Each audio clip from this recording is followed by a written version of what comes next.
Good morning, everyone, ladies and gentlemen, and the honored educators.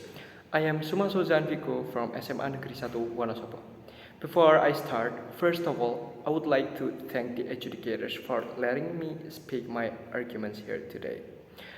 I am here as the first speaker of the negative team for this motion where the House opposes awards and recognition in the artistic and/or creative fields. And I want to state that I totally don't support this. The first one is it is being said about the race. It actually doesn't matter for someone's race to lose on any certain awards because it is all about the art they had produced. After all, it's not about the race they are in or something about the race. It's about the arts. The point is about the arts they had produced after all. So it is a baseless speculation for someone to say that it's a problem for the white people to always win any certain awards and for the black people to not win any certain awards. So the awards itself basically has their own criteria of how the artist should be nominated in the awards. It can be by the votes or they have executives to judge or evaluate the artist's arts. So there are two things that most important in this case.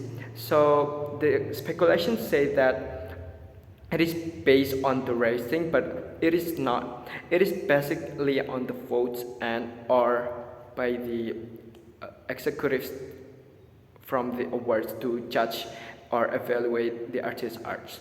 The second one is the music doesn't represent someone's certain feelings. It's being said that music always something to be said. They say that music is always something to represent how their feelings, but it is actually not. Music represents not how the artist feels, but it represents how the artist wants to show the situation of something or the feelings of something.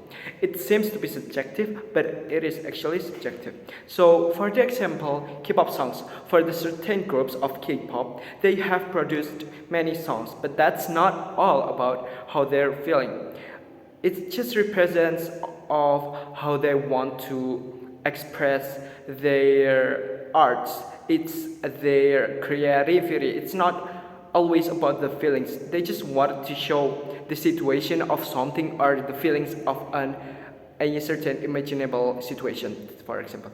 So the third one is the unfair awards things. It can be a fair competition. It's being said that the art is not only just for the artists to fight against each other's art, but art is about how to create something to touch the audience. And for the unfair award speculation, it's not true that the awards are doing some not fair stuffs because for example it's Grammy. Not only the fans but all the people around the world that has their interest on something like related to the music or like certain things, they have to vote for the artists who they think are deserved to win the awards, just not how they like the artist, but they vote for the artists who are deserved to win the awards. So it's an appreciation for the artists from the audiences as well. The voting are calculated by the committee, and it's not right to say that the awards are not fair because there are no proof to say that. And here, I would like to mention some goods of the awards and recognition in the artistic and creative fields. The first one is the motivation and inspiration. Awards and recognitions can serve as sources of motivation and inspiration. Knowing that one's efforts can be acknowledged and celebrated can encourage people to excel in their fields. And for the second one is the quality benchmark. Awards often set a benchmark for excellence and can help identify and promote the best practices or achievements in a particular field or industry. And the third one is encouraging health competition. Awards can foster healthy competition, pushing individuals and organizations to continuously improve and motivate. The fourth one is public recognition. Public recognition through awards can increase an individual's or organization's visibility, which can be beneficial for their work or cause. And the next point is acknowledging achievements. Awards and recognition serve as a way to acknowledge and celebrate exceptional achievements, which can boost an individual's self-esteem and confidence. And the last point is, for the last point we have, I think that is all for the reasons and for the goods.